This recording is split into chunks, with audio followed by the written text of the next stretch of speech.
Bom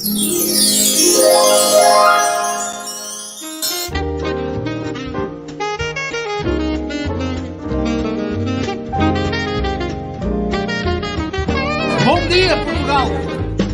In Portugal, there's a YouTube show full of fun facts you need to know. Carl rings the bell and the members show to the GMP morning show. Featured guests will come and they will blow your mind. The audience will do so in kind.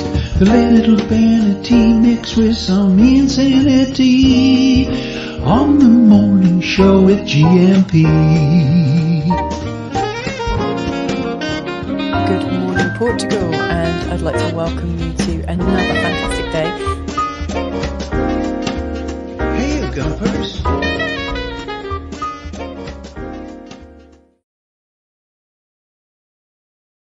Hola, bon dia, alegria. Munson here with a Good Morning Portugal show, a live stream and podcast. Just adjusting myself, dressing to the middle this morning on the Good Morning Portugal show. How are you today? Do let me know. I was laughing out loud at one of the dad jokes, which I think I have to, just in case I forget it. Although it'll be fantastic to see the look on Bobby's face. I'll do it again later. 90 minutes is a long time from now, isn't it? So I'm going to have to read that out, I'm afraid. It has appealed to my puerile sense of humor. Thank you, T-Duck, for that. Wise men of the Gumpocalypse assembled this morning. T-Duck is here. Coach Turner, Deagle, and James, of course, and by Randy. I didn't read out your comments yesterday by Randy, but it sounds like you're having a lovely time with the family. Bon dia, Malta. Hope you have a wonderful Wednesday. Cheers, mate. Thanks for popping in on Hump Day, when today we can talk about currency, health, and residency. We can continue our conversation that we were having with Bobby last week on his rather excellent. Whilst everyone's panicking about how to move to Portugal, Bobby's got a great solution for that, which involves investment rather than just pouring all your money down the drain, which is what people fear they're doing at the moment, I think, with tax perks and benefits evaporating in front of their very eyes. So looking forward to having the company of Bobby, the Doc at 9, and Sarah, Spartan FX. Sarah is here. When I say here, she's in the country. Looking forward to having lunch with her at around 1 o'clock this afternoon with 20 other people, I hasten to add as well. Sarah's idea, I'll ask her more about that when she joins us at around 9:20 this morning.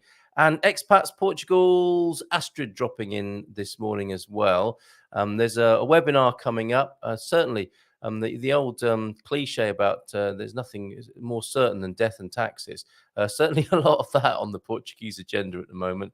And we've got funeral planning and international wills in Portugal, which does seem a little bit maudlin and morose, but quite an important thing to get sorted out. Once you've done it, once you've got your will sorted out and your I's dotted and your T's crossed, so to speak, and that's a big... it's a big question mark out of the way, isn't it? And it saves a lot of hassle for other people. And of course, a plan from Nunu, a savings plan, which some people find quite useful as well, to just not have to worry about it and make the provision for the inevitable. So that's out the way, at least for now. We'll talk more with Astrid from Expats Portugal about that webinar later on today, this morning, which will, of course, take place. The webinar itself will take place tomorrow evening at 7:30 before the Dream Team session, the rock and roll of migration, where I'm in the company of some top Expats Portugal professionals who help people move to Portugal as well. It's a lot of fun, that session, out on YouTube, live stream on YouTube, and of course for the Royal Circle of Zoom as well. So looking forward to that already. Today's, I don't want to rush forward to time travel to tomorrow evening, because I've got the meetup to come this lunchtime that I just mentioned, where I'll be seeing Sarah. We'll be here at the Storytellers Palace, fully booked. I don't know if we can squeeze any more in. I don't think we can. Marco, the owner, and who'll be in the kitchen this morning creating lunch for us, I don't think will forgive me if I try and squeeze more people in. That's where we'll be. Join us for the next one. I think this will be, is it a fourth Wednesday of the month? Yes, it is. I think that's going to be a fixture on the fourth Wednesday. A nice, especially created lunch for us, and hanging out at 5-star luxury here in Sao Martinho Do Porto. So we're looking forward to that, this lunchtime, and I hope you're looking forward to your day as much as I am. I've got my pink linen shirt on, and I'm hoping that the heat generated during the show today will knock out some of the creases in it. We were talking about how no one irons things anymore except for linen shirts, right? Viv was saying that she irons a shirt occasionally for Bob, I think, or maybe her own linens as well. And what I remember her saying is that you iron linen only for it to get really creased again. It's a weird one, isn't it? I mean, it's a lovely fabric to wear. I'm enjoying not only the pinkness of my outfit, which I look like one great big pink blob on the screen, don't I, at the moment? Yes, I have had a haircut and a trim, especially for today's lunch. But pink and wrinkly.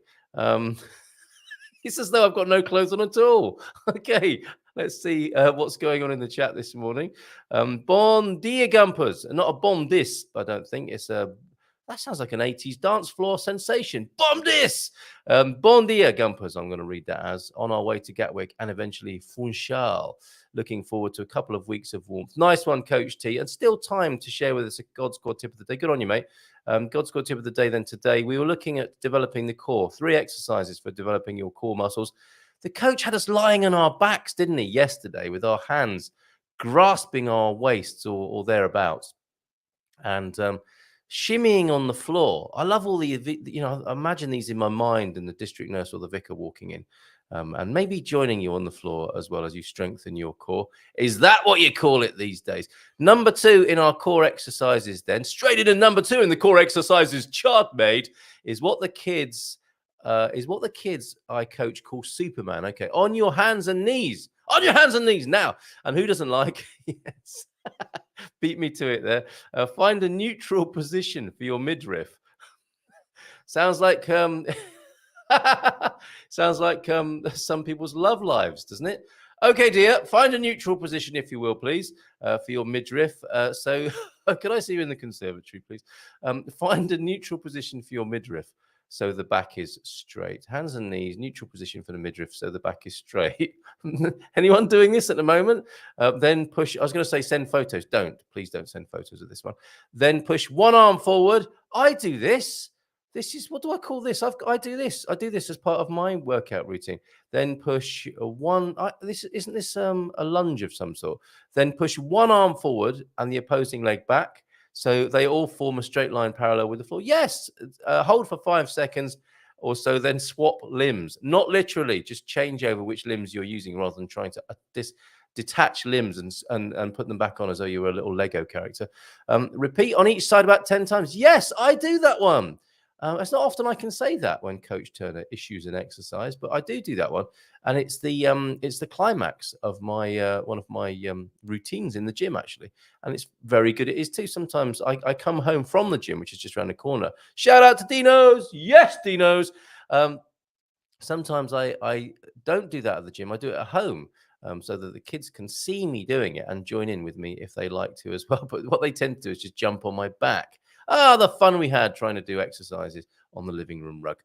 Hold for 5 seconds or so, then swap limbs, repeat on each side about 10 times. That's excellent. If you find that difficult, says the coach, just start with the arms, then progress with the legs only, and finally put it all together. See what you did there. You'll feel the core muscles working. Very good. Very, very good indeed. Excellent stuff. Thank you, Coach Turner. Have a beautiful time in Madeira. We've got a one-liner coming in. Now this, what do you think of this for my icebreaker at the event today? When my father passed away, my wife and I went to Sweden to sell everything. The point was that my father was a hunter and did activities with the military his whole life. He collected weapons, dynamite, over a 70-year collection of collecting dynamite. Wow, that's quite the house clearance, isn't it? That could be the ultimate house clearance if you light up a cigarette at the wrong moment there. So that's going to be shared. I've got really interesting and some not so interesting, but they're interesting because they're not interesting. Another guess who this is for later on is nothing unusual about us being from boring, isolated Perth. Could be Scotland, could be Australia, couldn't it? Okay, looking forward to sharing those later on. Thank you very much for sending those in. Not necessarily for the show, but I'm sure you'll permit me to share those here. So see if you can guess who that is from the Gumper community. Bon dia, Carl and Gumpers, from a getting there 6 degrees overnight. Soon the cars will be frosted, should be dry today. Yeah, what are we here? Back up to 18. It was chilly yesterday. I had a lovely conversation. This is how I like to roll at the barbers. So I go into the barbers and we have a real burst of conversation, asking how we are, how the kids are, how things are going, talk about the weather for a bit. And then I close my eyes, I draw back the curtain. I don't really do the last 2 bits of that. I do close my eyes with an enigmatic smile on my face, as if to say to the barber, and I have a lady barber, as if to say to her, okay, we've done the conversation now. Do you mind if I just sit here peacefully while you go about your business? Because I love it. I find it easy to snooze and fall asleep while I'm having my haircut. It's a tradition in my family. And I've got quite a lot of trauma attached to it, because the most notable time I can remember that happening, I went with my father to have our hairs cut, so to speak. That's not the right way of putting it, is it? Anyway, there we were in the chair, and the barber says, this is in Bristol, in the West Country of the United Kingdom. Right there, my barber, he might have said to the barber, I'm a barber in Bristol. And he has said to my father, he said, what are you done with the boy's hair here? And sounds a bit Devonian, doesn't that? And my dad would have said, I'll tell you when to stop. Problem with that being, as soon as my father, like me now, got into the chair, he was in the barber chair. And obviously he wasn't awake to tell the barber when to stop. And I ended up with less hair than I've got now. And that's saying something, isn't it? My mother was not amused by that, and I wore a hat, I think, for a week thereafter. But anyway, it's fine for me to fall asleep in a chair. I haven't got any kids with me, and I'm not giving any instructions to the barber, and I love it. So fantastic flurry of Portuguese. I'm very pleased with myself, with my level of conversation, talking about how it's got a bit colder, a lot of rain, how are the kids are great, blah, blah, blah. Very good. And then a little bit of bliss in the barber's chair. How do you go about having your haircut? Bon dia, Carl and Gumpers, from a getting there 6 degrees overnight, then from Deagle, and a bon dia alegria, Gumpers, from the T-Duck at 7:43. Good morning, Coach. The wise men of the Gumpocalypse talking to each other earlier on. My favorite exercise is a cross between a lunge and a crunch. It's called lunch. Loving these exercise-related dad jokes. How's the resistance training going, T-Duck? How is the resistance to training going, T-Duck? And deep thought. This had me thinking. I saw this earlier on, and I thought, Friedrich von Hayek, 1974, he was awarded the Nobel Prize in Economics. Is that a good thing or a bad thing? It's got a patchy past, the old Nobel Prize, is it not? What was the notable and awful Nobel Prize? Anyway, good and bad, right? Didn't Obama get the didn't the smiling drone assassin get the Nobel Peace Prize? It's a weird one, isn't it? The Nobel. Anyway, von Hayek, and this got me thinking, said, if socialists understood economics, they wouldn't be socialists. And I thought to myself, if economists understood socialism, would they still be economists? And I mean, to me, all of these sort of name-calling things, economists, socialists, I was thinking like politics. Economics is a wing of politics now, isn't it? Isn't it like a sort of strange PR department of politics, where economics is doubly useful, isn't it? To give people false hope, and then to also criticize the opposition. That's what economics is for, isn't it? Or certainly how it's practiced. And I'm not saying Friedrich von Hayek was one of those. I don't know his work. I don't often go to bed reading a great work of economics. I tend to watch videos of people criticizing economists, if anything. All that Varoufakis, he's an economist, isn't he? Yanis Varoufakis, interesting speaker of the time, of the moment. If socialists understood economics, then they wouldn't be socialists. And that, of course, reminds us that the doc is here. Notable socialist, but let's not mention it. Let's not get him started, because he'll only be fisting and all that sort of stuff if we mention socialism. I'd like to keep the doc on track with some suggestions. Your pre-winter health heads up. What is everyone doing here? Let's make this a collective effort. What's everyone doing here? I'm just seeing that dad joke again. What are you doing in preparation for the winter, health-wise? I mean, vitamin C is a good time to be putting plenty of vitamin C into your body at the moment. And goodness only knows, in the autumn here in Portugal, we've got lovely oranges and citrus to do that with. And as the old saying goes, as I've woven into my Portugal resident piece this week, if life gives you, or if your Portuguese neighbour gives you lemons, it's best to make lemonade. And that's what's been going on. Vitamin C.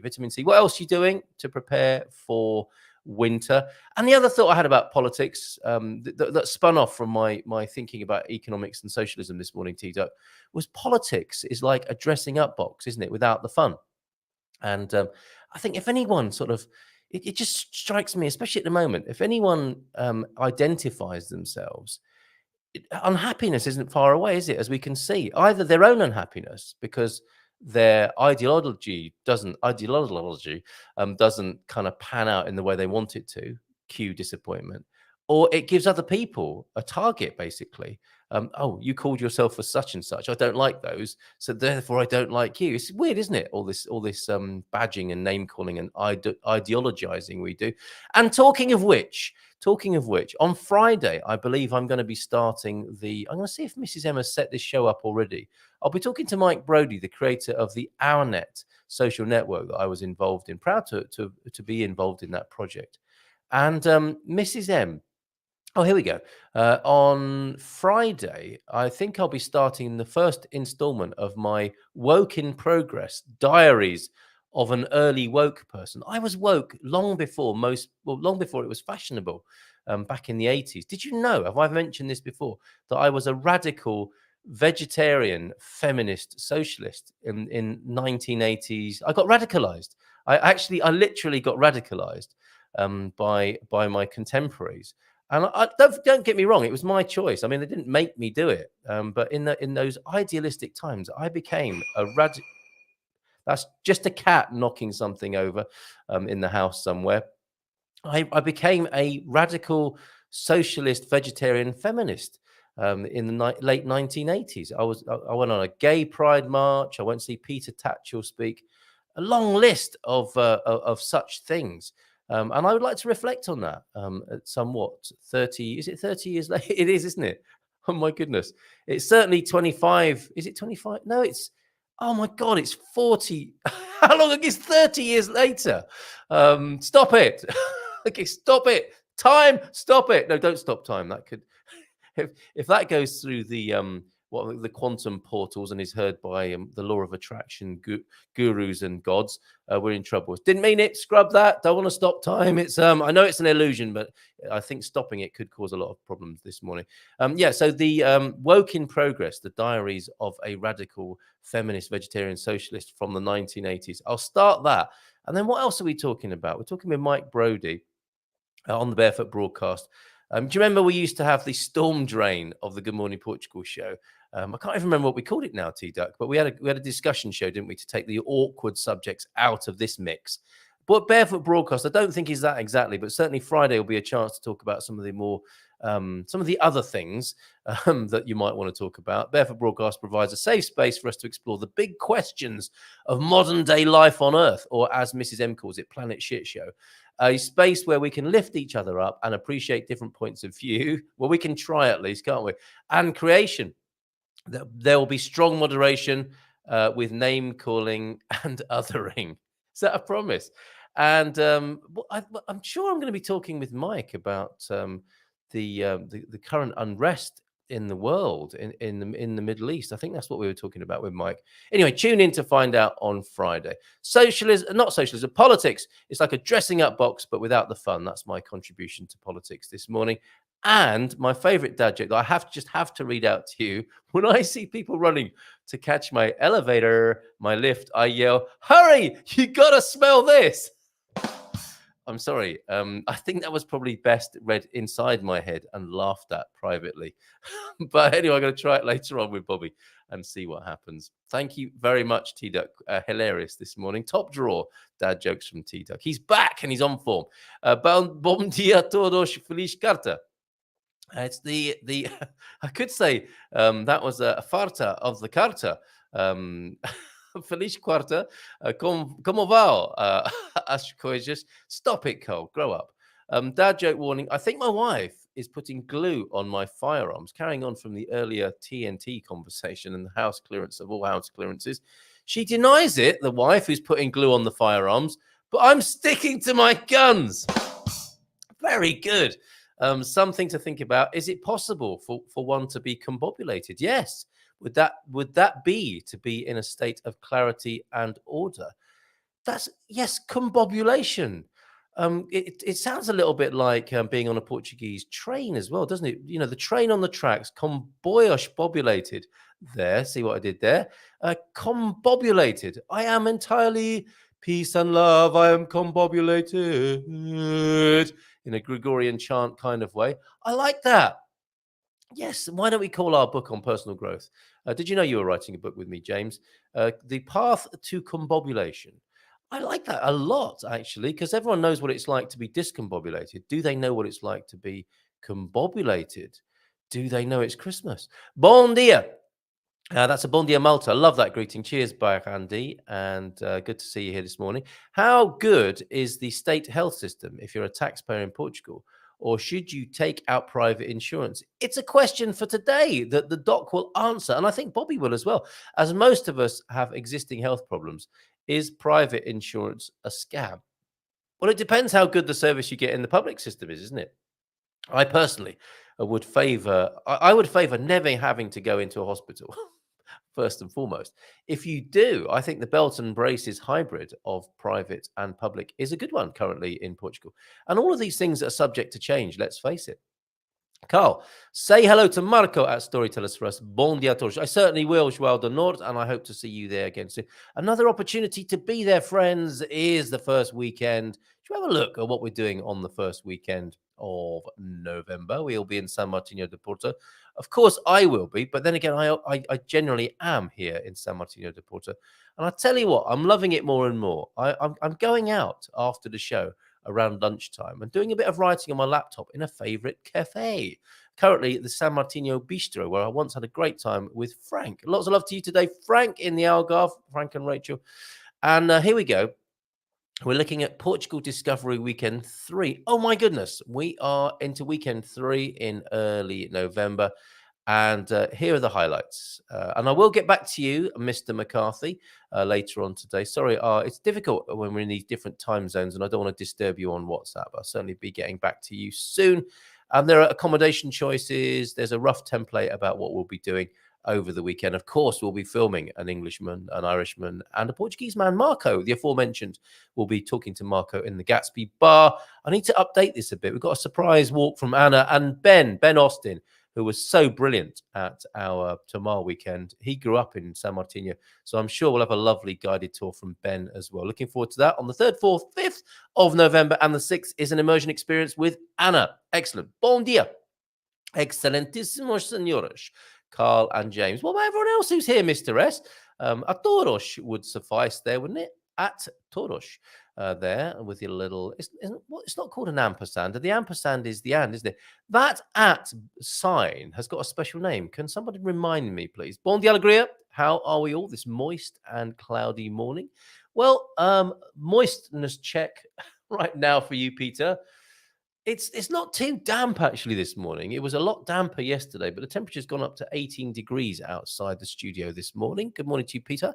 Hola, definitely not a scam if you use Nuno at Winsurance. I'll be seeing him this lunchtime as well. I've got a great plan that covers pre-existing conditions. Right, where's Astrid? Astrid was meant to be joining us, wasn't she? At 8:45 this morning. I'll send her the link. I think I did send her the link yesterday. And I'll just make sure. Oh, yeah. I'll have to put a you okay, hun? In I won't put you okay, hun, because that's a little bit too familiar, isn't it? I'm just asking if she's okay and if she's joining us. And I will give her the invite link once more, just to make sure I sent the right one yesterday. Make sure everything's okay with Astrid this morning. I can certainly tell you more about the webinar that's coming up in the Dream Team. I did that earlier on for those who are already here, but it's an important one tomorrow. Bon dia Solar Life from Mr. S. And what's this? Oh, yeah, this is the continuation of James's answer to Deagle's question. Private is mostly to speed up getting seen in non-emergency situations. Very good. Thank you for that. Critical, urgent, non-emergency at Deagle there to complete that. Leslie, good morning to you. Good morning, everyone, says Leslie. Great to see you here, Leslie Smith. And I always thought pre-existing medical conditions were excluded from new policies. They are, I think, for immediate effect. But there are, I think, with some, it depends. It's a Portuguese answer. It depends. It's worth having a chat with Nuno. Phew, I nearly took on that question. I too fully endorse private insurance via Nuno Insurance. We use the mid-level plan provided by MGen. I think I do too. Or am I in the cheap seats? I think we had 5-star at one point. And I think we downgraded to the cheaper one. But we do have that belt and braces approach. Thanks, João de Nort, for that as well. And what's going on here? Mr. S with his random Portuguese again. What's going on here?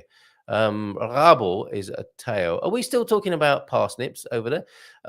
Thunder, bon dia. Did you need to go to an IMT office to renew your temporary driving license? Otherwise, how did you get it done? My temporary just expired last week. A question there on Ask Anything About Portugal Wednesday. Yes.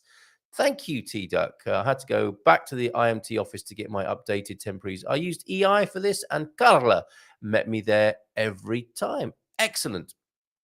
What else is going on in the chat? Oh, Andy the Doc is here now. We might have missed our opportunity to speak to Astrid. But Astrid, if you're watching and struggling to get on, you know you're welcome at any time, not your usual slot at 8:45. Join us at any time you wish to talk about the upcoming webinar and Dream Team session and anything else that's going on at Expats Portugal at the moment. Morning to you, Brad. Thank you via WhatsApp on 913-590-303. Lots of love to you, Francis, and family as well. T-Duck, the state health system is excellent, says T-Duck, for emergencies. But if you need to make a doctor's appointment and you don't want to wait for months, then go see Nuno and get private coverage, says T-Duck there. And Solar Life Pete says, I pay €40 for a doctor's home visit. A home visit. It's like the old days, isn't it? Does he have a nice brown leather bag like Doc used to have back in the days when I'm going to ask Doc what's in that. It's probably just drink, isn't it, basically? Couple of old syringes and a plaster, maybe. Total bargain to avoid waiting rooms. He's getting more and more like Howard Hughes every day, old Pete, isn't he? Could you come round, please? I don't want to be in a waiting room full of germs. Astrid is here now. Let's say, give her a nice big round of applause and say hello to Astrid. Hola, bom dia, tudo bem, Astrid? How are you? Bom dia. Tudo bem, obrigada. Good. How's Cascais this morning? It's all about the weather at the moment. We never had to worry about this, did we, in the last few months? Now we're looking out the window thinking, what's it like today? Yeah, it's a bit of everything at the moment. So, yes, yesterday was terrible. Today, I think it's going to be okay. So let's see. All right. Well, thank you for being here this morning. Bit of a serious one tomorrow, but it's not something to be avoided, is it? As much as we don't like talking about it necessarily. We've got the funeral planning and international wills in Portugal. Who will be joining us for that tomorrow night at 7:30, Astrid? We have Nuno Mendes from Winsurance who's going to be joining us, and he's bringing along a special guest, and I'm not too sure what the gentleman's name is, but he'll be covering the funeral side. And then we have Daniel from Recent Pelicano who's going to be joining us to discuss the will side of things. So very informative, and of course something that everybody needs to know about. So well worth coming along just to learn and be educated about funeral planning and wills in Portugal. Excellent, thank you. There are a lot of fans of Nuno here this morning who I think were all introduced to him by Expats Portugal previously. He is a lovely bloke, and this is a slightly awkward subject, but what we're talking about, I think, is the plan that he's been working on that will be especially useful to expats who want to get this dealt with, basically. It is one of those plans, isn't it, Astrid, where you're putting a little bit by each month and it covers the costs of the inevitable? As far as what Nuno's got to say? Yeah, right. It is a bit about that, but it is also about the funeral planning. So what you need to do and how to take away the stress and where to start, because obviously being in a foreign country, it's not as easy as being in your home country. So it'd just be good to get some direction. But yes, there is a funeral plan that they represent, which is why Nuno has interest in funeral planning in the first place, which takes away the headache at the end, for friends and family when the time does come that you pass. So it's important for everybody. It is different here, isn't it? And we did record some videos back in the day with people who were caught out and had difficult experiences of facing death of loved ones here in Portugal. They are in the Expats Portugal library on the YouTube channel. 1 million views of those videos we discovered recently, Astrid. Wasn't that amazing? Wow. Carl, that's your face on the screen a lot of times.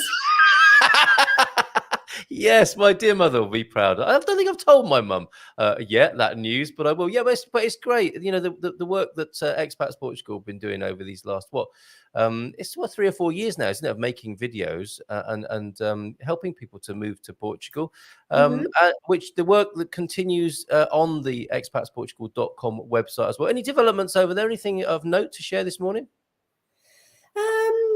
We are just soldering on. We are trying to help with the confusion out there about NHR. We've got a lot of people in panic coming to us thinking that they need to pay 48% tax on their pensions or whatever it might be. And we're like, no, that's not true. It's not true. Yes. And that's been, a lot of scaremongering out there of people misunderstanding what the change in the NHR will actually be. So, Jerry and I are trying to think of all the different ways that we can get the right information out there, because people are saying, no, Portugal is no longer attractive. But it's like, well, it is if you compare it to the States or the UK or whatever it might be, as far as taxes, land taxes and things like that are just non-existent here virtually. But it's more about this tax problem and the big misunderstanding that, you won't get taxed 48%. In fact, I think our special guest Duarte on Thursday night said you might be able to pocket $1 or $2 grand, €1,000 a year difference without the NHR, which is not a lot if you consider how affordable the healthcare system is here and other costs of living is much cheaper. So we're trying really hard to get that information out there, because there's a lot of people that are misunderstanding and a lot of people spreading the wrong information. So that's kind of been what we're working on. Yep, always happens, doesn't it, on social media? If you want clearer and cleaner information, go to expatsportugal.com, get on the forum and ask your questions, which is moderated and a keener eye on what's going on there, and of course surrounded by the top professionals in the business, as we are on a Thursday night at 9, the Dream Team, and I suspect tomorrow night, Astrid, the NHR thing is going to come up again, isn't it? 100%, and so it should be. Whilst there's going to be a lot of clarification of the confusion out there, I think it needs to be a point of discussion. So we won't shy away from it. We've got the experts on the panel who will be able to answer and give the right information. And so come along and be educated and find out that it's not all doom and gloom as far as you move to Portugal or you're being here. It's just as exciting as it was before. And the Portuguese people are here to open arms, wanting people to come. They're really open to foreigners coming to their country. So it's Well said. Now, talking of the Dream Team, I missed supper with the Dream Team last Friday. My car's making a very strange noise, which is going to be looked at this week. What did I miss? Because I know you ate at Down Under, which is a fabulous restaurant, isn't it? Australian restaurant in Lisbon. It's an Australian restaurant, yes. What did I miss? Just some networking opportunities, Carl. It's the Dream Team. I mean the food, Astrid. I mean the Aussie food I'm talking about. I love the Dream Team. Okay. Well, we kangaroo was on the menu again. Really? Yes. We had a wonderful vegetable dish, which is probably the highlight for a lot of people. This vegetarian dish that was on the menu. We had really nice salmon. We had great duck. We had. Oh, stop it! Yeah. He's such a great chef. Did he do his talk through of the dishes as well? Yes, he did, and go in there and say that you heard about him on Expats Portugal or through the Good Morning Portugal, and he'll embrace you and welcome you with open arms. He's a great chef, and he loves. You can just see that he loves what he does, and it shows in the food. It's fantastic. Yeah. His whole name again? What's the chef's whole name? Justin Jennings. Jennings. Okay, so Justin Jennings there, and an alligator, I think, or crocodile is occasionally on the menu. Do not ask for a crocodile sandwich and make it snappy. That would just be pure and silly. There are excellent options on the menu for vegetarians too, which sounds great. So a great evening was had by all. Down under in Lisbon, Justin Jennings. Astrid, thank you so much. I'll see you tomorrow for the webinar. And yes, then we'll see you tomorrow. After. Cheers, Astrid. Have a great day. Okay. Catch you guys. Ciao, ciao. Bye. Wonderful. Okay, talking of vegetarians, here's one. I think we got a bit of feedback. We got feedback. Echo. Doc, are you listening on another tab there? No. Okay, I can hear myself. It's very disconcerting. However, would this count as 2 million views on YouTube? I think I need to call off and then ring back in. It's unbearable. Yeah, I can't hear well either. Let me come on. There he goes. There's the doc with a little bit of an acoustic problem there. Okay. Bon dia from Sarah. Good morning to you, Sarah. And what's this? A few thousand euros is all relative. We know a couple that survive on less than 5,000 euros a year. That I would buy that book. That would be an interesting YouTube channel and guide, would it not? Okay. Simpsons. What? Oh, Dr. Nick. As long as it isn't Dr. Nick. That's a Simpsons reference there. After Pete is paying 40 euros for a doctor's home visit on my health insurance, and Mr. S pays 75 without what? Happy ending? I don't. What's that mean? Or without a home visit? I'm not sure what that means there. And not a Simpsons fan, says Pete. Your situation is quite unique, I'm afraid. That we have found a Portuguese administration quite sexist. What's going on here? Everything in my name usually goes through a lot quicker than hers. Okay. How do you know that's sexism? I'm not saying it isn't. I'm just interested to know if that's definitely the reason for that. And you have to be careful in Portugal with death, as they yes, you have to be careful anywhere, I think, with death, don't you? As they like to get you in the ground pretty quickly. I've heard this. I pay 75 for a medical examination, but it isn't a home visit. Okay, let's see how the doc's connection is again. I think we. Hi there. Better. I can hear you, Doc. Yeah, you're a lot quieter than you were just now. That's because I'm not shouting anymore, because when I shout, I can hear myself again in the echo. Okay. I'm not sure what to do. Let's persist. And I think the first, OMG, this is unbearable, we get in the chat. We'll have to try again. Bon dia, Andy. How are you, big fella? One of you has to close. Oh, no, I'm not going to read that out because he's so naughty, that Peter. So you can answer that question, Doc. How are you? I'm good, thanks. Yeah, two of them. I just want to push back against this idea that you wait for ages in the Portuguese health system, and that for some reason maybe you have to go private for certain things. Yeah, go on. It varies from area to area, but our local health centre, it took 8 months before we got assigned a GP, a personal GP. However, from day one, we could walk in and ask for an urgent appointment and get one the same day, and that has always been the case. And we were able to get our repeat medication from day one. That has always been the case. We now have our own GP and have done for a while. She speaks excellent English. She's very good, very thorough, takes time, as I suspect most, or if not all, Portuguese doctors, compared with our experience now back in the UK, when they can't wait to get you out the door and you can only raise one problem at a time. So if you've got a leg falling off and an arm falling off, you have to decide which one you're happy to go without. But, you're joking. Seriously, you have to self-prioritize. Yeah, but that's in the UK. But so Leona had to have an investigation, just routine. And as is always the case with the Portuguese National Health, if your doctor orders an investigation or examination, they give you a bit of paper or email you the equivalent, and you go off and find a private provider to perform that investigation or whatever it is.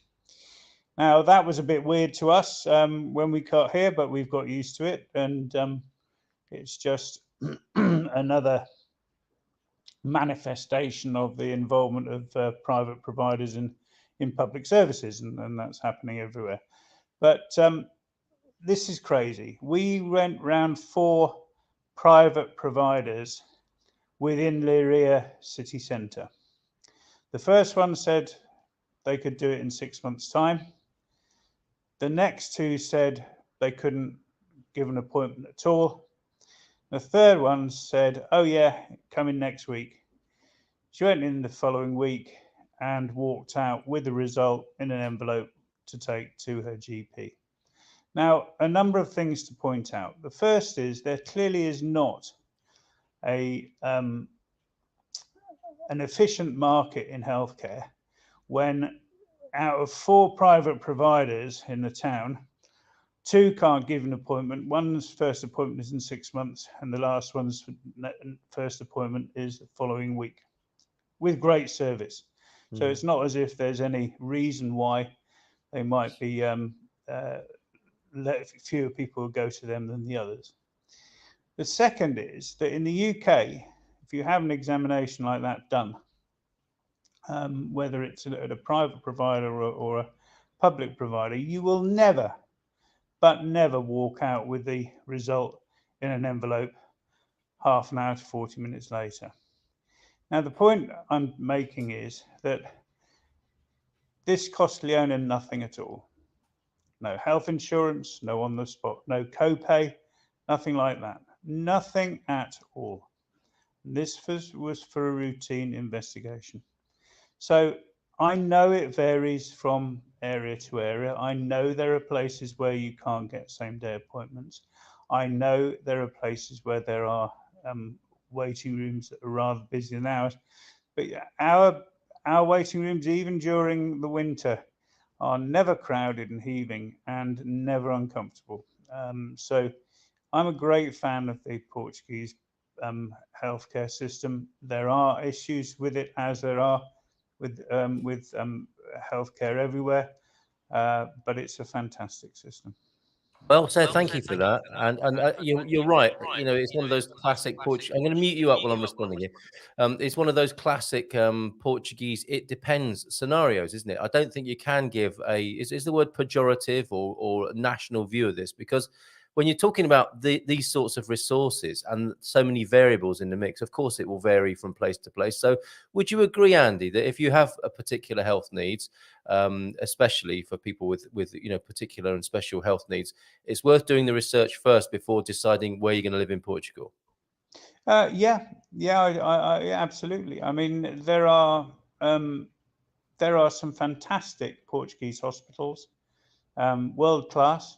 In Coimbra and Porto and Lisbon, certainly. And there are centres of excellence in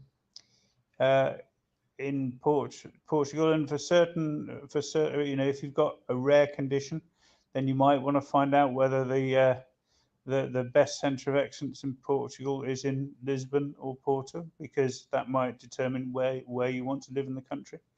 You might decide, if you've got a fairly frequent need to see a doctor, you might decide to investigate where the provision of doctors is better or worse, and make sure you don't go and move to somewhere where it's going to take you 8 months to get assigned a doctor and 3 weeks to get an appointment when you need one. Especially in there are very few of those. Sorry? Especially in pregnancy, I would say. If it's absolutely. Yes. All right, we've got a few comments, Doc. Let me mute you up again and we'll come back to you. I especially like to ask you about a pre-winter health heads up and what you would suggest to people, what they can do for themselves to prevent having to go to the doctor in some ways. A bit of preventative healthcare. We like a bit of that. Very different depending on where you live. I think that's the consensus we're coming to here, right? We have a doctor in once a week in the local village, but private healthcare is excellent here and cheap. Should we say great value? But I get the point, Pete. The annoying thing is that your records are not automatically shared as they are in the UK. Yeah, this is a bit of a challenge. I'm sure Doc will come back on that. It is up to you to keep everyone informed, which if you're not a doctor and there's some specialism involved, could be a little bit difficult. Ocean dwellers in Paris. Hola, or should I say bonjour to you, Aviva. Great to see you here. And but if you, especially from France, but if you can't use it because doctors don't take insurance, you paid the 75 anyway. In my case, says Mr. S. T Duck asking, Andy, have you tried to make an appointment with the state health system in Lisbon? That's probably one of those choke points, isn't it, of the system? Come back to you on that. And I don't mean choke points as in that's what actually happens to you, but it's congested. It may be a better medical analogy. It took me weeks to get an appointment just to pick up my records. I needed them for a private appointment. Mr. S continuing, and the private doctor will refer me to the public hospital for major things. I'm not sure if you're a fan or not from what you're saying, Mr. S. Maybe it's a mixed bag, a curate's egg. Hola, Andy. That's exactly what T-Duck and I said. The public system is great in urgent, critical situations, but to get a dermatology examination would take more than 8 months. We'll come back to you, Andy, on that. I'm just muting you because of the echo, whereas I could book one in a week for my private screening, which reminds me of my favorite vasectomy joke. Not that I've got a big collection of them, but a man said, I'm having a vasectomy. His mate said, are you having it done privately? The bloke says, I sure hope so. I can usually get a doctor appointment same day or the next with my private providers, says T-Duck. I'm not disagreeing with you that it depends on one specific location. Cheers, James. A really good thing to point out that we didn't know is that your doctor will be able to sort out a lift to and from hospital. The Doange service, it is amazing, isn't it? The ambulance service here, the ambulance here. So living away really doesn't affect your care. Yes, apart from the sort of logistics and bone-shaking ride, perhaps, that you might have to endure down country lanes. My Portuguese family in Eddie said Amafra had no family doctor for over 10 years. And on the other end of the spectrum, I saw an Algarvian community proudly promoting the fact that they had 100% health cover for everyone in the district. It does depend, doesn't it? In my case, private health insurance is a waste of money. It's always out of pocket for Mr. S. Coming back to you, Andy, on those points. Yeah, well, I don't live in Lisbon, so I can't comment on Lisbon. I did say it varies from place to place, but one of the issues that, and the other thing is about routine appointments.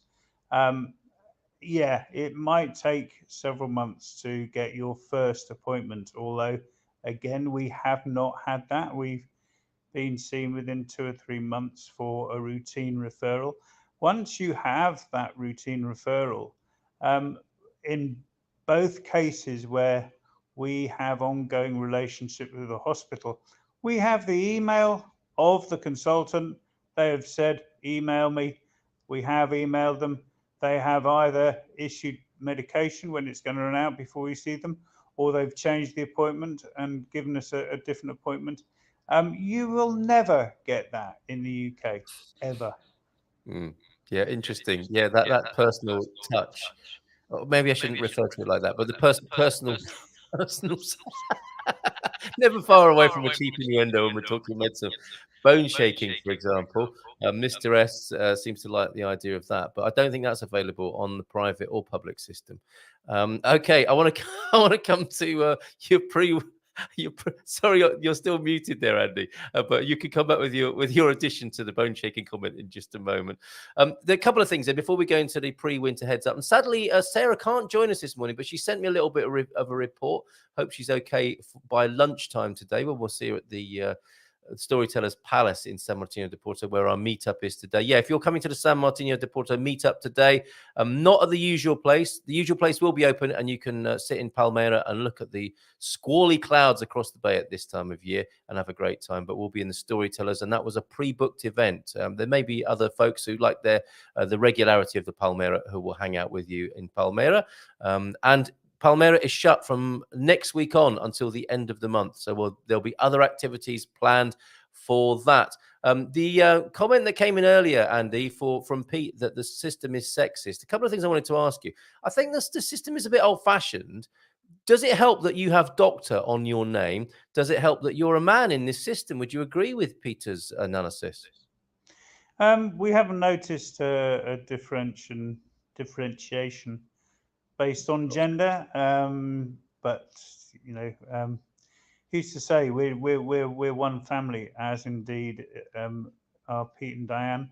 So it's difficult to extrapolate on that basis. I haven't heard reports either way. Other than that, having doctor on my name, it makes no difference outside the consulting room, but when I'm in the consulting room, the doctor is well aware that she is operating under a more than mildly educated gaze, and I might have something to say about whatever they suggest. So yeah, perhaps I get a little more in-depth discussion about treatment options or diagnostic possibilities. Very good. And from that experience as a GP of many years in the UK, what would you be saying to people as we go into winter? What can we do from a preventative, apart from being able to say it in the first place, a preventative position when it comes to safeguarding our health for the winter ahead, Andy? Keep warm. Vitamin C if you're the first sign of a cold. But it's just sensible things. There's not much else. And this isn't really a cold country. For any of us who hail from anywhere north of Paris, then I suspect we all laugh when the Portuguese say we're having a cold winter, because the chances of waking up and having ice on the windows or having to dig your car out of snow are approximately 0.001%. But I think all things are relative. I mean, I'm starting to feel that it's colder now, but actually these temperatures in the UK would be a mild spring. So it's so true. It's all relative, isn't it?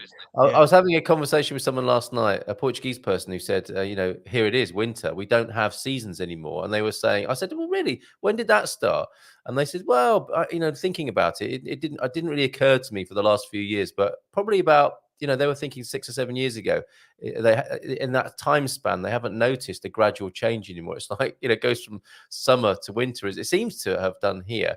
Another possible health risk, whilst I completely take your point that it's all relative, although we do get acclimatized, don't we? Our body gets acclimatized to the new situation, and we might find ourselves putting on one more layer than we used to, having been here for a few years, but not yet 5 coats as Portuguese people wear indoors yet. This mold problem, that's, I've seen people react really strongly to just the very idea. I mean, Mrs. M is that stands for Mrs. Mold, because she's on a Expats Everywhere video talking about black mold and the dangers thereof. And whilst I'm like, okay, just get the vinegar out, let's wipe it off, some people are like, I am not going in that room. I see a spot of black mold in a distant corner. I'm not even going in there. That's a risk of death. How serious is the black mold thing for people, Andy? It's really serious if you've got a pre-existing respiratory condition. Okay. So, if you've got asthma or chronic bronchitis, COPD as it's more modernly called, or anything else that affects your respiratory system, it's dangerous. There's not evidence of there being any other danger to your health, but I mean, that in itself is enough. I think it's really important to deal with building issues that lead to black mold, both for your own comfort and mental well-being, but also, I mean, it's horrible to look at the corner and say, oh, that black mold's grown by an extra inch, whether you've got a respiratory disease or not. And of course, it affects the resale value of your property. So yeah, get the black mold dealt with. Well, in our house, like how when you're out on a picnic, you look at clouds, you think, oh, that one looks like a goat, that one looks like a tortoise. We do that with our mold now. It's like, oh, it looks like a little.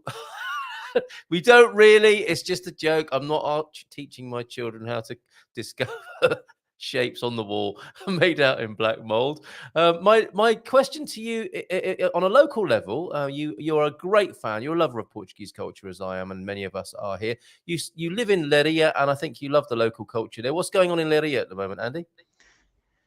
What's going on, Leiria? We're waiting. Oh, so we had the motor show, which was fantastic. We're now waiting for Halloween. A great deal is made of that. There's going to be on the 31st, 1st and 2nd, I think there's going to be special things happening in the castle. So if you go up to the castle, you're likely to be surprised by a witch jumping out of you, or out at you, or jumping out of you, out of you, yeah. A witch jumping out at you, or a spider lurking behind a tree or something. I might go up for that. Depends on the weather. Of course, that's an outdoor event.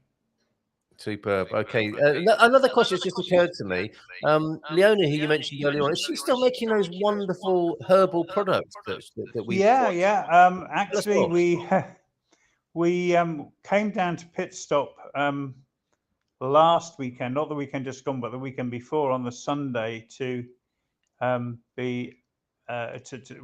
a stall up in the market there. And it rained so much.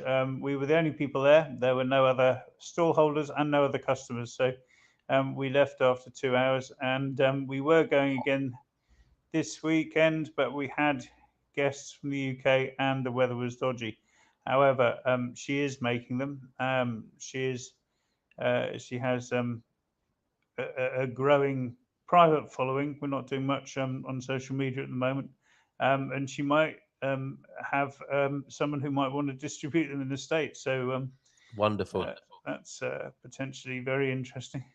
Yeah, I'm a big fan of I think they're Bramblebees products, aren't they? A bit of a cottage industry, which I was told off for saying cottage industry the other day. I mean that in a good way, like a home-based business, from on lovely natural things, natural products. And if you could give a little bit of feedback to Leona from me. The other day, I was giving Mrs. M a massage, and I was using a jar of a nice balm, and I was massaging her shoulders, and my eldest walked by and said, "Is that Hank's beard balm I can smell?" So strong and characteristic and brilliant is that product that he knew it, and he puts it on his hands. I think he said when I don't know what it was, if he had some situation where he put Hank's beard balm on his hands and he could smell it from the aroma. The legendary Hank of Concan Honey, of course, up there in Porto, and his very own beard balm. So please do let Leona know that we're big fans in our house, and we'd like to get some more if she's doing another stall somewhere. Muting you up again for a moment. So we return to the original question, which came from Deagle. How good is the state health system if you're a taxpayer in Portugal, or should you take out private insurance? As most of us have existing health problems, is private insurance a scam? That question sparked the earlier conversation off, really. Do you have a pithy answer to that, Dr. Thompson? Well, as many of you will know, I'm not a great fan of private health insurance, not just politically, although that's part of it, but also as an ex-NHS doctor, as someone who has not yet had a problem with the NHS, and we have we have chronic conditions in our family. We don't find they're an issue in the Portuguese health service. We have no intention, or not even thought of, taking out private health insurance at all. Interesting. For any reason. Okay. And I when I was talking about this earlier on, Andy, I was saying, it's about a moment in time, isn't it? A health system.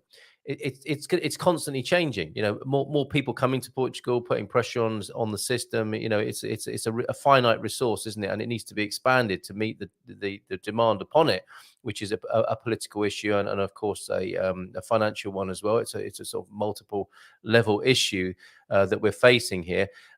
Could this be described as the golden age of? Is it as good as it gets when it comes to that hybrid of public and private? And is it all downhill from here, as it will be in a lot of countries, as the pressure comes from the commercialization of medicine to make it? I mean, you know, people who want to make money from health, and you know, is one of the biggest industries in the whole world, of course, tend to have their agenda heard and drive a great big commercial buses through the tiny gaps of health systems around the world. Do you think that's a direction of travel here? Can anything be done about that inevitable and rather dismal progress? I think these things come and go in waves. You know, that there is at the moment a commercialization of healthcare. There are very few voices standing against that. But at some point there will be a pushback. There will have to be a pushback. The profits that are made. If you look at the United States at the moment, there's a pushback in the United States. The fact that you can go bankrupt, even if you have health insurance, from becoming ill with something like cancer, and your health insurance lasts so long and then runs out, or your copay is so high that it actually dwarfs the cost of your rent and your car and your utilities. You know, this is just crazy. And certainly, I think if American health insurers think they're going to be able to do the same thing around the rest of the world, they're on a high road to nothing. Obviously, commercialization has happened more in partnership in places like Portugal and the UK. That doesn't make it any better. I've spoken very publicly about the resource issues that we have in health, and the obscene amount of profit made by private health providers providing a public service. And there will be a public pushback against it. It will come and go in waves. At the moment, we're on a downslope, but I'm optimistic that we'll see a pushback and more regulation. I would like to see the abolition of private healthcare and the provision of public medicine. But really, certainly, very interesting. Well, yeah, and you know why? If you've got 50 quid to spend as a healthcare commissioner, public healthcare commissioner, why would you be spending it somewhere where 15 or 20 pounds of that is going into the pockets of the shareholders, and so only 30 or 35 quid is being spent on the care, when in the public system you can actually have 50 pounds of it being spent on the care? Because your mates work there, of course. Sorry, that's the wrong answer. Their mates work. Because your friends work there and are shareholders of the company. That's a naughty thing for me to have said this morning. We've got Bobby O'Reilly coming up in just a moment. I'm going to talk to him about his legendary beef Wellington, which I suspect for you, Doc, you would prefer to be a mushroom Wellington, which I once cooked at Christmas time. It's a nice dish. It can work very well. Mushroom Wellingtons. I love mushroom Wellington. It's one of my all-time Christmas dinner favourites. I thought you might. It's putting a smile on Bobby's face. So I'm going to have to say goodbye to you because the echo is very difficult, which will make things a little bit difficult. But lots of love to you, Leona Leiria, and thank you for being here this morning, mate. Thank you, everyone. All right. See you later. Ciao for now. Bye for now. All right, there goes the Doc. Slight difficulties with the acoustics there. And some say it's bad enough hearing me once. While I was talking to the Doc, you had to hear me twice there. So let's give him a nice big round of applause. Hopefully the connection's better with Bobby O'Reilly this morning. And let's bring him onto the screen. Hola, bom dia. Bom dia. Tudo bem? Muito bem, obrigado. And you could announce yourself. And I know you're a fan of James Bond, Bobby. It's like Wellington, beef Wellington. It could be a character in a Bond movie, couldn't it? Yeah, probably. Let us have a look at you and your Wellingtons, so to speak. Fantastic picture here. Look at you. Is that? Do you dress up to cook? My wife makes sure that I wear something over my shirt because normally it gets destroyed. So that's a jacket to sort of make sure I don't destroy anything. It's a very good look. I wonder if you wouldn't mind talking us through this wonderful creation. You're known for this, aren't you? Would you say it is your signature dish? Now, yes, it's become one of my sort of go-to party pieces that we do. We have, how would you say, guests around, you know? Yeah. So, yeah, this is it's a Wagyu. It's Australian Wagyu, 2.5 kilo fillet that basically you have to split and roll over 3 days to get it to shape right. Wow. And then you make a duxelle with like 5 or 6 different types of mushrooms that are basically dehydrated right down to like a dust to where it comes nearly. It looks like earth, like dirt. And then it's wrapped in prosciutto with lots of mustard, and then the duxelle goes on top of it, and then I actually use a filo pastry to wrap that in as well because it stops the normal pastry from getting moist, if you like. Oh my then goodness. Obviously puff pastry, and then that's it. That you say that's it. Yes, that is a lot of work. I mean, that is an incredible creation. Just to sort of ask you a bit more and understand a bit more about the dish itself. The duxelle is that the mushroom coating that goes between the meat and the prosciutto and the pastry. Exactly. So basically, it's just dehydrated mushrooms right down. So you dehydrate them, but with butter. So if you can imagine chopping up a bucket of mushrooms into crumb, and then sweating them down. Basically, you're taking all the water out of them, and it's frying in the butter at the same time. So basically, it really comes out like dust, but the flavors are very, very strong. So I make maybe 3 days before it's cooked in the oven, and the flavors intensify. So it's mushrooms with shallots, a little bit of ginger, and with chestnuts, all ground down. And the flavor is intense. It's a very earthy dish. The Wellington's very earthy dish, which is mushroomy, beef. It's all big, strong sort of flavors like that. So then it's served with beetroot and turnip puree, with lots more little mushrooms, and then there was a couple of other bits and pieces along there as well. With some pea shoots. It looked beautiful on the plate. And is it one of those dishes? Because we had Owen on yesterday, and he's teaching some Portuguese cooks how to make Scotch eggs. And you've got that same thing going on, haven't you? With a Scotch egg, the ultimate Scotch egg has to have a runny yolk, doesn't it? Yeah. And I was thinking, how does a chef make sure? Have they got a little hack to make sure? Have they got a syringe? No, okay, not with that. Practice. Yeah, and it's the same with your Wellington, isn't it? If you cut that bad boy open and it's not pink inside, if it's gone into a sort of slightly charred interior, that's a fail, isn't it? After days of work. I'm on this sad app or sad Facebook group called the Steak Club. Yes, where people post photographs of their steaks, and they're very, very cruel, a lot of them, with regards to what you put up. So if you put up something that's anyway not perfect, they will let you know and they will put you down big time, you know. So I put up a couple of them that were destroyed, and last couple that went up, they were like sort of, okay, this is fine, this is grand, you know, that kind of stuff. So it does happen. It sometimes doesn't work out quite as you planned. Not anymore, because now I know exactly what I'm doing, because it's just step by step. But now I also have a very simple tool that goes into the oven. It's a thermostat in the oven. So basically, I set the temperature I want, my interior temperature, and it alarms me when it's hit my exact temperature I want, and I just take them out. Wow. Okay, that sounds brilliant. That sounds absolutely wonderful. Thank you for letting us into the secrets of the perfect beef Wellington this morning. Morning, boys. Quick question, says Coach Turner. Did you dig out my posts of the messages? They're not there. Oh yeah, we definitely had your God Score tips of the day and your core exercise this morning. Core exercise number 2. Current status for Coach Turner, Bobby. Look. He's in the departure lounge in the UK, waiting to go to Madeira to Funchal, coffee and a pan au raisin in the departure lounge. That'll only have cost him about 25 quid at Gatwick. Have you been to Madeira? Do you like it over there, Bobby? Love Madeira. Tell us about it. Tell us a bit about it. Actually, I know it's going to sound a bit weird, but the people are even nicer than the Portuguese people. What? Yeah.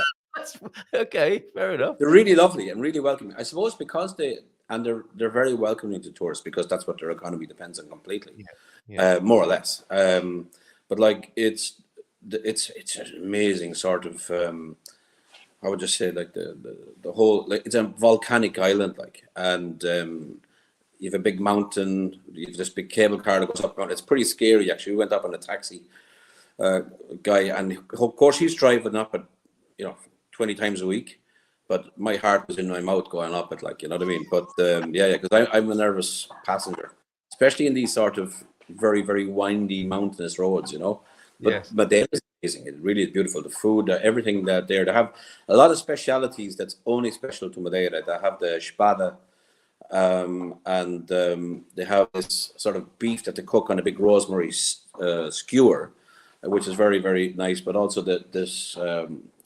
in English, I forget how you call it. Espada. It looks like a black snake, but it's there. Serve it with banana. Really? Is that the scabbard fish? Scabbard fish, maybe. Scabbard fish, yes. I think it's a scabbard fish. But the thing is, I'm normally not a fish eater at all. Right. And the last time I had banana cooked was probably in a Chinese banana fritter, which was not exactly amazing. So it wouldn't be. And it was absolutely, it worked. It worked perfect. It was amazing. Really, really amazing. Wow. So Madeira, that's for you, like going fishy and banana-y in one dish there. And it's an evil-looking fish, isn't it? When you see it on the counter. Yeah. It's a crazy looking fish with great big eyes and big teeth as well. Like something from a children's book. So Coach Turner, watch out for that. The fish and banana, they do a nice punch over there as well, don't they? The poncha. Yeah, I think it was, I forget, ponche, I think, or something like this to call it. I can't know exactly, and it's pretty strong. It's basically aguardente with some kind of fruit or maracujá or something like this. But if you go, I was with my wife and a couple of other people who didn't like it, and of course I downed their shots as well. Quite right too. There was no point wasting it. They were like €2 each.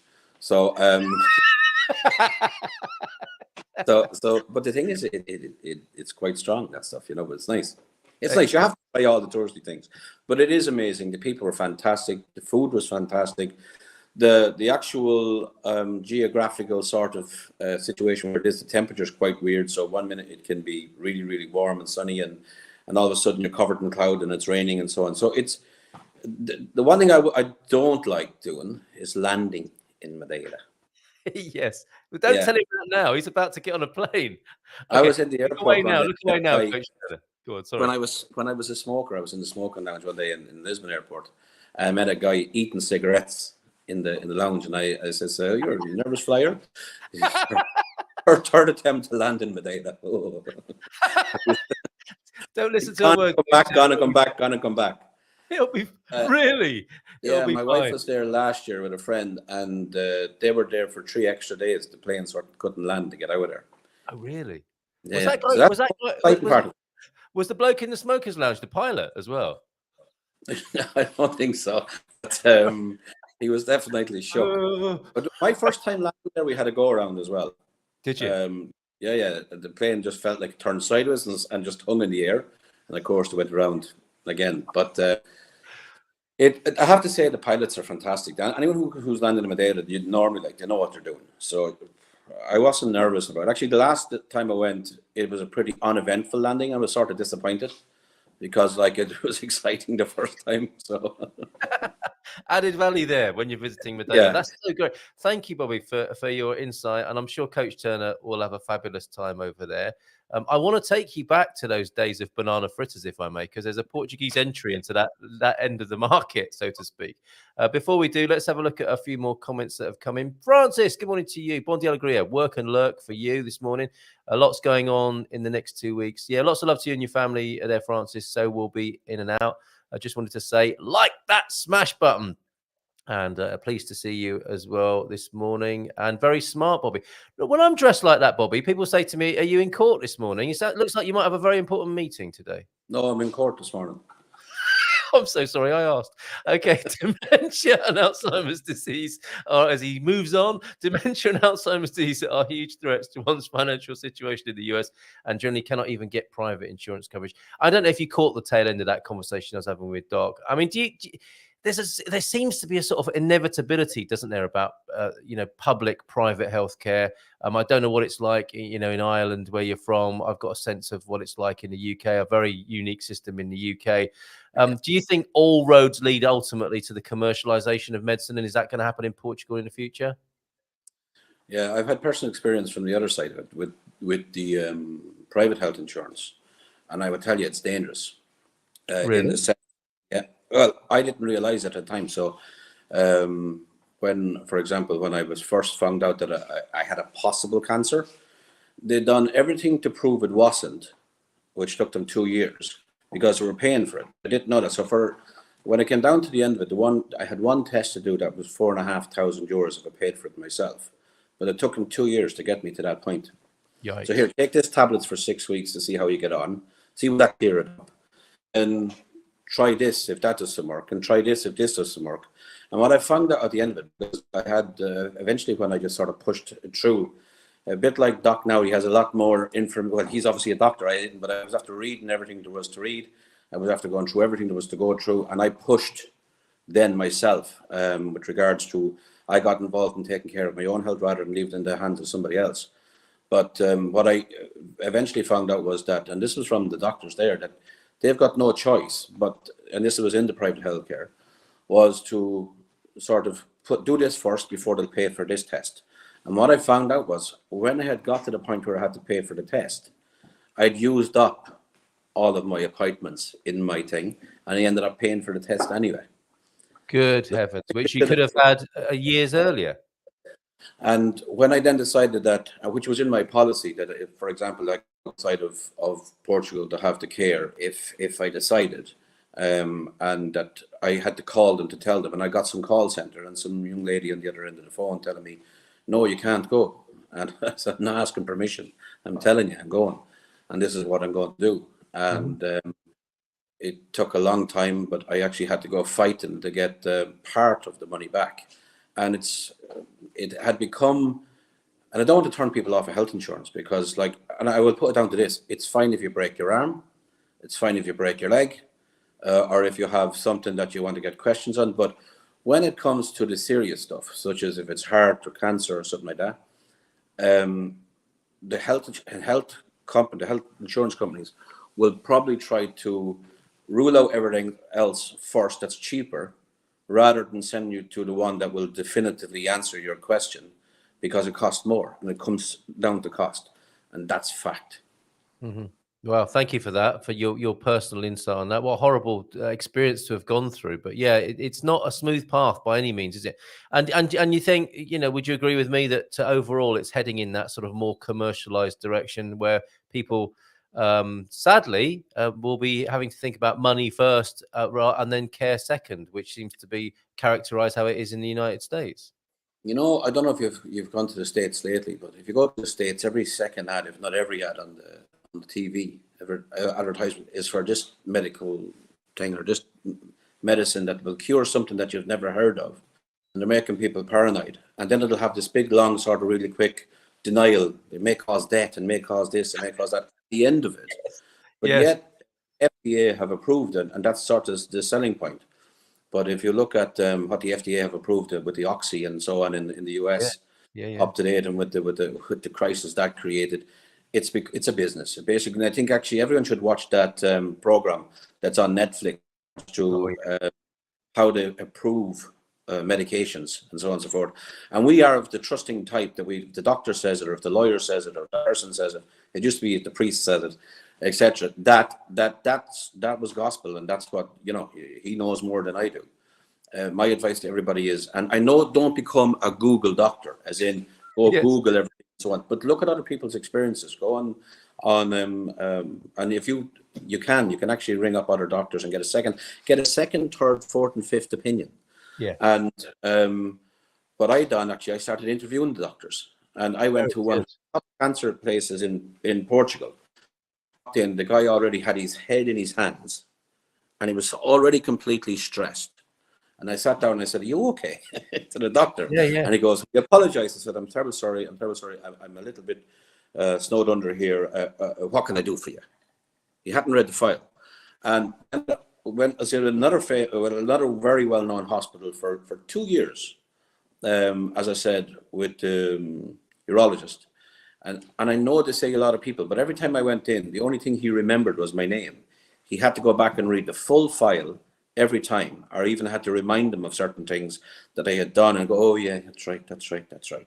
So there was that feeling of a separation between what you would have had, which you say, like what we grew up with, but that the doctor knew you, knew everything about you, and so on and so forth. So it's a numbers game. It's basically as many people as can get in, and it's fees. That's it. Fees. And as soon as you're, and what's your policy? I thought I had a very good policy. And my policy was sold to me by my bank manager.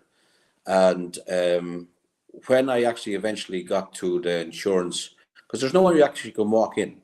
With the cover I have, there was no office I could walk in and say, "I'm sorry, but can I speak to somebody?" No, right. You have to phone this number, tip 2 for this, tip 3 for that.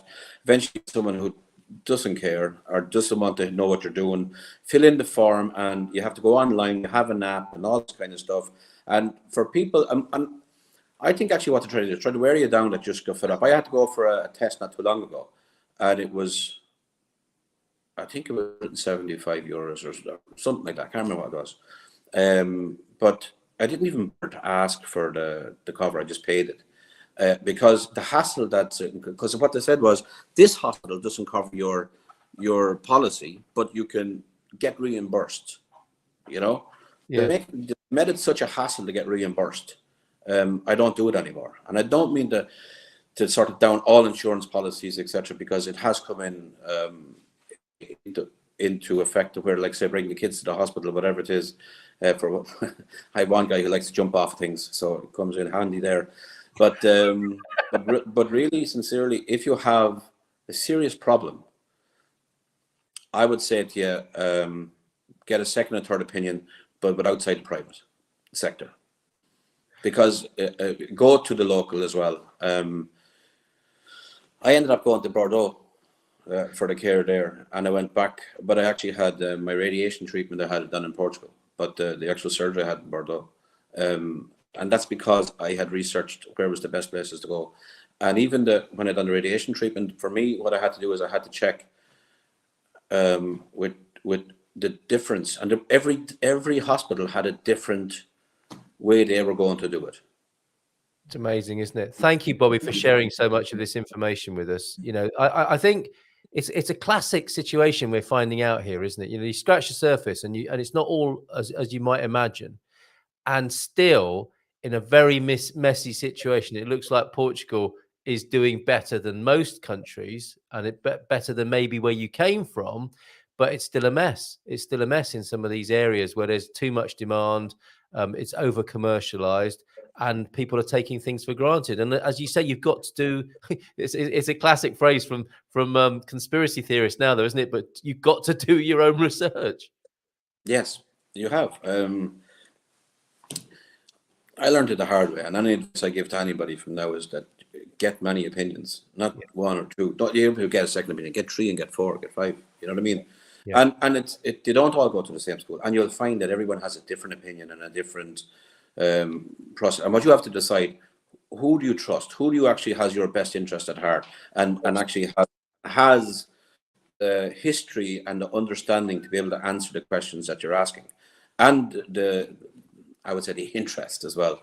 A lot of the time it's just textbook. And what I actually found was carers, not doctors. That's what I want. I wanted someone who cared for me in the way that they were dealing with someone from their family. And that's what I found. That is amazing. Morning all. Thanks for sharing, looking into choosing an insurance now. Well, don't let us put you off that. I mean, instead of doing less research, do more research. That's the thing, isn't it? And I think It's very interesting what you said, Bobby, and thanks again for sharing so personally with this and coming out with such brilliant advice on the matter. You make a really good analogy, and Stephen is saying here, I never trust what the priest says, but everyone used to, didn't they? There was a time where the priest had that sort of power in society that doctors arguably had in the 70s, 80s, 90s, and maybe Teachers. it's where and teachers, all of these people who you would want to go to for a quick answer about something. And that's what we want to do as human beings, isn't it? We want a quick answer. It's a bit like, with your spiritual religious side. I need a quick answer. Well, just do some Hail Marys and that'll sort it out. And go to the doctor. Well, just take these and it'll be fine. Go to the teacher, just read this book and it'll be fine. We're over that now, aren't we? We're moving into an age of a more conscious, elevated human being that needs to do a little bit more than just that.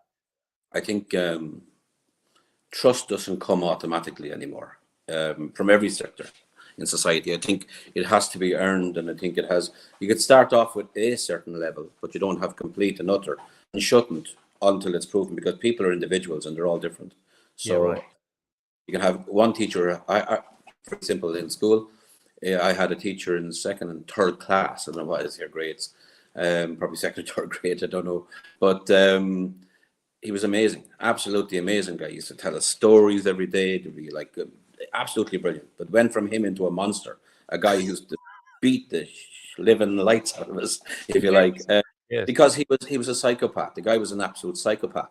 And to go from that to that, and two of them are teachers, and everyone who went through that with that guy had been scarred by him for life, because he was such a violent man. And every teacher in the actual school knew he was, but was afraid to say anything to him. You know, that kind of, so I think people now, and if you went home and told your mother that you got a slap off the teeth, well, you probably deserved it. What did you do wrong? Yep. I didn't even tell my mum. I didn't even tell my mum when I got caned. Yeah, right. Exactly. Now your kid comes home and tells you the teacher said something. You're in, why? What did she do? You know. So it's now, I think people, and rightly so, have to question authority, or people who put themselves in the place of authority in every field. Well said. Absolutely. And what you find with that process is not a sort of dreaded nihilism or a cancellation of everybody, but you actually find out who really cares, don't you? I mean, that's the word you used, wasn't it? There are still professionals, if you look hard enough, in all of these areas. 100%. Who do care, and it's our job to find them, isn't it? It's our job as responsible individuals to find those people. Absolutely. And doctors don't become doctors because they just want to make money. I think they're carers first. Yeah. It's what they become and what they're made later, and it really comes down to their strength of character and so on later on, how they want to run their own practice or whatever it is. Like, I've got the utmost respect for doctors. Yes. What they go through to get where they are. But I also understand that they're working in a commercial market that demands certain things from them, that allows or disallows them to provide the service to their clients that they would like, their patients that they would like to. And I think that crosses lots of fields, including our own as well, where people are being pushed all the time from a sales point of view, or from whatever point of view, it's a numbers point of view, to perform. And by trying to push people to perform, they're not able to give the service, if you know what I mean. Well said. It's in every area of modern life. I mean, maybe it characterizes the times we're living in. What a fantastic conversation.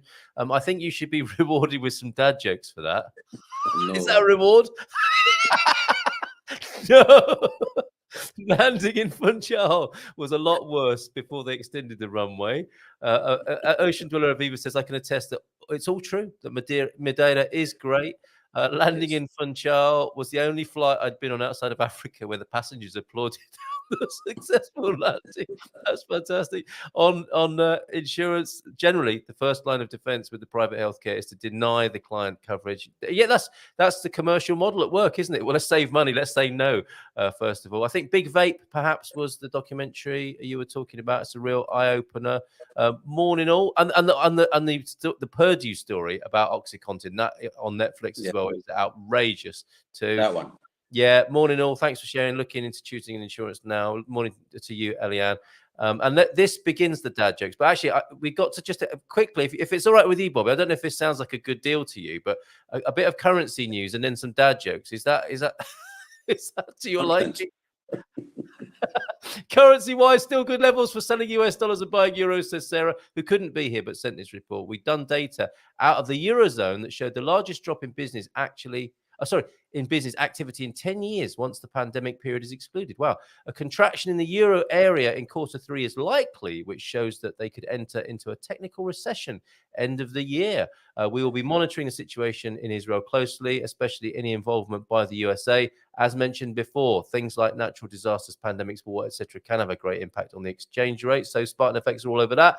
Exchange rates can be very volatile, she says. We see a lot of customers taking advantage of the rates when they are good, from buying large amounts to buying smaller amounts, e.g. 20-30% of what they need over time when they see positive movements. Who doesn't like a positive movement first thing in the morning, which can be over a period of months or in the same month? This way, it spreads their risk. And if the rate moves against them, the average rate is often still better. Well said, Sarah. Spartan FX can talk you through your options and hold euros on account, even if you haven't got a euro bank account. That's from Sarah. Hope she improves this morning, health-wise, I mean, not as a person or as an individual. And we'll see her for lunchtime. Those promised dad jokes for you, Bobby. He didn't suddenly have a medical emergency and leave the screen. Thank you for sticking around for these, Bobby. You know you love to share these with your kids. There's one of these that is really good that I think you'll love to share with your boys. First up, you lean forward, Bobby, in anticipation. I always put a brown paper bag over my mouth to calm a panic attack. The bottle of vodka inside helps too. Which is how you do it in the States, right? Be sure to read the fine print before selling your soul to the devil. Sounds like medical insurance again. Yeah. There's no way to opt out of his emails. Thank you very much, Tina. And this made me laugh out loud earlier. I don't know if it's your sense of humor as well, Bobby. When I see people running to catch my elevator, and you can try this if you're I think you're going to an important meeting today. If it's in a tower block with a lift, as you get out. As you see people running towards your lift, shout out, hurry, you gotta smell this. I love that, Bobby. Been amazing talking to you. We're all over the place, haven't we, emotionally? Ups and downs. Do you have a final word to share with everybody? No, have a good day. Have a great day. Yep, that's excellent. Cheers, Bobby. You too. Igualmente, bon dia to you, and we look forward to seeing you soon. The man with the legendary beef Wellington. Take care. Bye for now. Thanks, everybody. Okay. Ciao, ciao. Let's roll that VT.